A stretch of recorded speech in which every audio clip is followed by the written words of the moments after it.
Oi pessoal, tudo bem? Estou há um bom tempo sem postar nada por aqui, mas tenho certeza, eu ando envolvida com muito estudo, muitas leituras e muito trabalho também. E agradeço a todos vocês, né, que permanecem aqui nessa página e nesse projeto, porque aqui eu compartilho minhas leituras com o ainda doce sonho do incentivo à leitura. Né? Também sei que muitos de vocês que estão aqui não estão por incentivo, mas porque realmente gostam de ler, né? Gostam de literatura e que, como eu, vem acompanhando cada vez mais o espaço do livro, da biblioteca, da leitura e da literatura sendo reduzidos na vida da gente, né? Sendo reduzido esse espaço. De qualquer forma, agradeço a todos vocês. O canal já existe há 6 anos. Às vezes eu consigo postar muitas coisas e às vezes não consigo postar nada por conta do tempo, como vem acontecendo ultimamente, né? E vai ter que ser assim. Bom, eu tenho pilhas de livros lidos, muitas resenhas feitas, prontas, mas o tempo, né, para gravar, para editar, para postar, que isso demanda bastante tempo, verdadeiramente me falta. Bom, e citando o mapa do maroto do Harry Potter, mal feito, feito. Então vale mais, aos pouquinhos, postar da melhor forma, né? Naquele momento, que esperar o tal do momento ideal, que esse momento ideal nunca chega, né? Bom, sem mais delongas, vamos ao livro que eu trago hoje. E hoje eu trago o livro La Casa de Bernarda Alba, de Federico García Lorca. Bom, primeiro é importante destacar que o livro ele é uma peça teatral e por isso nós não vamos encontrar aqui o texto organizado em parágrafos e não teremos um narrador do formato que a gente encontra ou que a gente espera encontrar num livro que a gente leia, né? E por que não? Por que não, Verônica? Por que aqui nesse texto, que é uma peça teatral, não tem esse narrador tradicional? Bom, eu já comentei aqui, se eu não me engano, foi no vídeo do Alto da Compadecida de Suassuna ou foi no Alto da Barca do Inferno de Gil Vicente, que no teatro, né, no texto teatral de maneira geral, as personagens elas vivenciam o texto na hora. Portanto, não precisa ter aquela voz nos contando a história, né, narrando tudo aquilo, que é a voz do narrador. Por isso que não tem aqui, geralmente não tem, né, esse narrador presente. E aí, logo no início da obra, há umas declarações de Federico García Lorca que são muito importantes para a compreensão da escrita do autor, né? E a gente vai ver agora.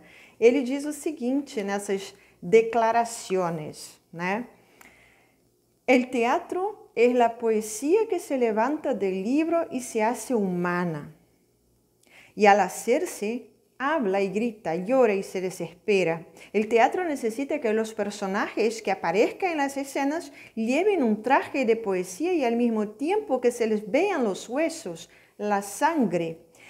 Bom, o teatro é a poesia que se levanta do livro e se faz humana. E ao se fazer humana, fala e grita, chora e se desespera. O teatro precisa que os personagens que aparecem na cena levem uma roupagem de poesia e ao mesmo tempo que se possa ver os ossos e o sangue. Essa declaração é bem Lorca, né? Ou seja, o teatro ele deve ser encarado, vivido em seu extremo. As personagens não devem ser vazias, né? Então a frase "o teatro é a poesia que se levanta do livro e se faz humana" é uma espécie de um chamamento para essa expressão viva. E isso me faz lembrar um texto de Federico García Lorca, do mesmo autor espanhol, né? Em que ele fala sobre o duende. E o que seria esse duende? O duende na dança flamenca, né? Na dança flamenca espanhola, né? Que é uma dança bem típica, característica, né? Caracteriza muito essa personalidade espanhola. Então, El Duende, que fala Lorca, nesse texto que eu estou citando para vocês, não é o duende que a gente conhece com gnomos, fadas e etc, não, tá? Então, isso é papo para outro vídeo, né? Mas, em resumo, o duende, para Lorca, é esse corpo vivo, é um espírito em alerta, é intenso, ele interpela interpreta com toda a força, vigor e êxtase o personagem, né? Mais ou menos o que trata Lorca nessas declarações que ele começa o livro, né? La Casa de Bernarda Alba. Mas isso é para um outro momento, esse papo. E se vocês quiserem que eu fale um pouquinho sobre isso, escrevam aqui nos comentários, porque eu estudei bastante sobre isso para o mestrado, então a gente pode conversar bastante, pode trocar uma ideia bem legal sobre isso tudo.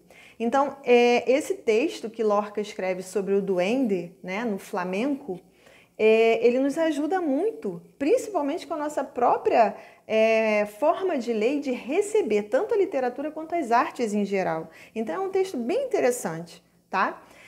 E aí, na verdade, o livro ele já começa apresentando as personagens, como a gente vai ver agora.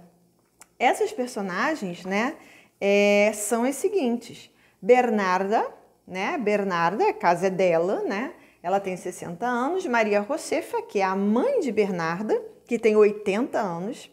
Angústias, que é uma filha de Bernarda, tem 39 anos. Magdalena, que é filha de Bernarda também com 30 anos. Amélia, que é filha de Bernarda também com 27 anos. Martírio, filha de Bernarda que tem 24 anos. E Adela, também filha de Bernarda com 20 anos. Ou seja, a gente tem aí 5 filhas, tá? E a gente vai ter também a criada, que tem 50 anos, La Ponce, que é outra criada que tem 60 anos, é um pouquinho mais velha. A gente tem Prudência, que tem 50 anos. Tem uma personagem que ele denomina como mendiga, Mujeres de Luto, né? Mulheres em luto. Aí mulher primeira, mulher segunda, mulher terceira, mulher quarta e uma muchacha, ou seja, uma moça, né? E aí o curioso disso aqui é que todas essas personagens listadas, elas são personagens femininas, embora haja personagens masculinos também, né? E o curioso também é que García Lorca, ele coloca um subtítulo na obra, que ele diz que é Drama de Mujeres en los Pueblos de Espanha. Então, pueblos, em espanhol, a gente vai entender como cidadezinha, vilarejo, né? Cidade do interior, cidadezinha pequena. E essa obra se passa realmente no interior, né? De uma cidade de Andaluzia. A obra ela é dividida em 3 atos. E aí, como nós já falamos, ela se passa nesse povoado, na Andaluzia, que é uma região que fica no sul da Espanha, tá? Sendo o espaço em que essa narrativa ocorre, em que essa peça ocorre, a casa de Bernarda Alba, onde se concentram as ações. Então, o que acontece? Depois da morte do segundo marido de Bernarda, ela impõe um luto de 8 anos dentro de casa. Esse luto, né, a gente vai perceber lendo, que ele é a marca da opressão e do controle dela sobre as filhas. Coisa dessa sociedade patriarcal, né, da época. Tanto que a gente vê uma das filhas, a Madalena, ela pronuncia que não vai se casar, porque ela prefere levar sacos pesados ao moinho, né? E ela chega, inclusive, até a amaldiçoar a condição feminina. Deixa eu verificar aqui na página 33, que ela diz o seguinte: malditas sean as mulheres. Então, ela amaldiçoa as mulheres, a condição da mulher, né? Então, assim, é um livro que ele tem falas e ele tem discussões muito fortes, né? E principalmente hoje em dia é um tema muito discutido, né? É um tema que a gente fala constantemente, existem as leis, existem tantas coisas acontecendo por aí. Então, assim, é bem interessante, principalmente para quem se interessa pelo tema e quem lê, né? E quem estuda sobre isso, lê essa obra aqui, tá? Então, essa questão da sociedade machista e patriarcal, ela é presente em toda a obra, tá? Sobretudo na fala da mãe, Bernarda, né? E da percepção das filhas. Como Martírio. Martírio é uma das filhas, né? Ela conversa com Amélia, que é a irmã dela, e ela fala que os homens encobrem uns aos outros e ninguém é capaz de delatar ninguém, né? E a gente vai ver na página 40 exatamente esse diálogo, em que ela vai dizer o seguinte. Ela diz assim: ¿por que los hombres se tapan unos a otros y nadie es capaz de delatar? Que é o que a gente acabou de falar, né? Então, é uma fala, né, muito presente no livro, porque é essa percepção e essa cultura que elas vivem, né? Então, não há, nos primeiros momentos da obra, ações fortes ou impactantes, né? Na verdade, Tudo está num nível mental. A gente observa que a moral, a cultura, as obrigações, a tensão se apresenta sempre nesse nível mental e não em ações propriamente ditas, né? Você não encontra aqui um livro de ação, você vai encontrar um livro de tensão, né? E quando há ações, que é o caso do final da obra, a gente vai ver que ali, naquele final, instaura-se a desgraça.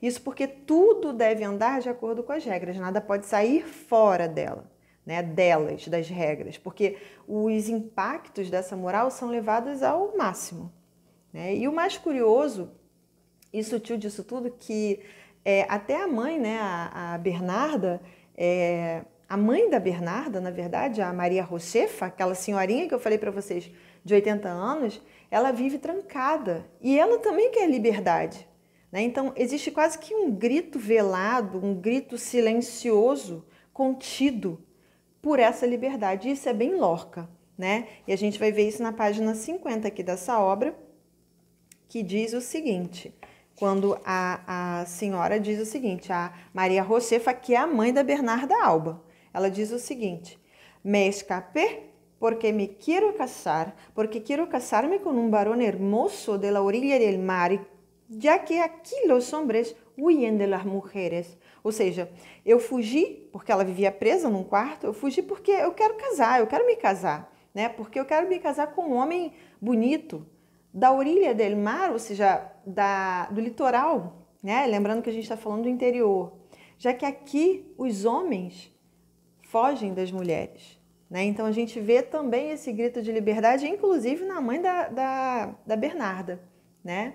Bom, eu não vou entrar mais em detalhes na história, tá? Porque é uma obra pequena, né? E bem pequenininha e de fácil leitura, mas que nos faz pensar. As irmãs trancadas naquela casa, vivendo aquele luto, internalizam essa fala, essa conduta e instaura-se em certos momentos estados de vigilância entre elas. Há uma tensão nisso aí também. Então, o livro é toda uma tensão, né? A gente não vai ter ações, grandes ações. Quando a gente encontrar essa grande ação, a gente vai ver que essa grande ação vai levar à desgraça.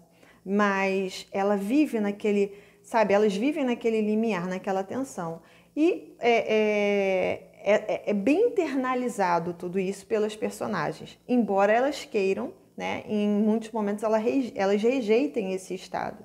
Bom, a figura da mãe Bernarda é a figura da manutenção, né, da manutenção desse papel, sobretudo dessas aparências, né, dessa tradição.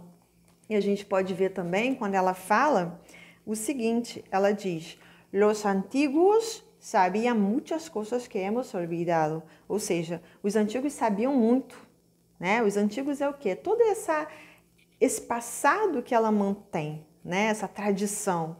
E a gente está esquecendo. E ela não permite que isso seja esquecido porque ela tem essa manutenção, essa repressão dentro de casa, né? Então, o conflito dessa narrativa, ele aumenta quando aparece o personagem Pepe el Romano, que, né, porque ele vai aparecer, esse homem, ele vai propor casamento a Angustias, que é a filha mais velha da Bernarda, e aí vai rolar também uma questão de herança e tudo mais. E o clímax, né, aquele momento de maior tensão, acontece porque, apesar de noivo de Angustias, Pepe se encontra às escondidas com Adela à noite. E isso vai ser revelado a Bernarda, vai ser revelado à mãe, e vai ser revelada por Martírio, né? E Martírio também vai ter aí uma certa paixão, um certo desejo pelo personagem Pepe. É quando Bernarda, né, quando ela sabe desse encontro às escondidas de Adela com o noivo, né, da irmã, ela pega uma arma, né, e ela atira na direção de Pepe. E o desfecho trágico acontece. E eu não vou falar, obviamente, né, mas Pepe não morre, né, e ninguém morre de tiro. Mas há uma tragédia nessa história. Então, as aparências sociais, a opressão, a repressão e a tirania, né, são alguns desses elementos que são trabalhados nessa obra por Lorca. Esses elementos, eles regiam essa sociedade que Lorca bem retrata, né, de uma maneira tão real e lúcida que nos indigna e nos assusta. É possível a gente ver por dentro, né? Então, a sensação de que a gente está andando dentro dessa casa com elas, né? E a gente sente exatamente essas personagens, Tá? Então, A Casa de Bernarda Alba ela foi escrita em 1936 e foi a última obra teatral que Lorca escreveu, porque ele terminou o texto em junho de 36 e pouco mais de um mês ele foi assassinado, porque era a época da Guerra Civil Espanhola. Né? Então, o texto ele só ganhou os palcos, segundo anotações, pela primeira vez em 1945, não na Espanha, mas em Buenos Aires, na Argentina, porque houve censura quanto a isso. Bom, pessoal, há muito a ser falado sobre o tema, sobre a obra, sobre o duende que eu citei, e principalmente sobre o grande Federico Garcia Lorca, mas a gente precisaria de outros vídeos para isso. E se for do interesse de vocês, deixa aqui embaixo e a gente pode ir conversando aí um pouco mais a miúde sobre esses temas tão interessantes e atuais, tá bom? Vou ficando por aqui, um beijo e até o próximo vídeo. Tchau, tchau!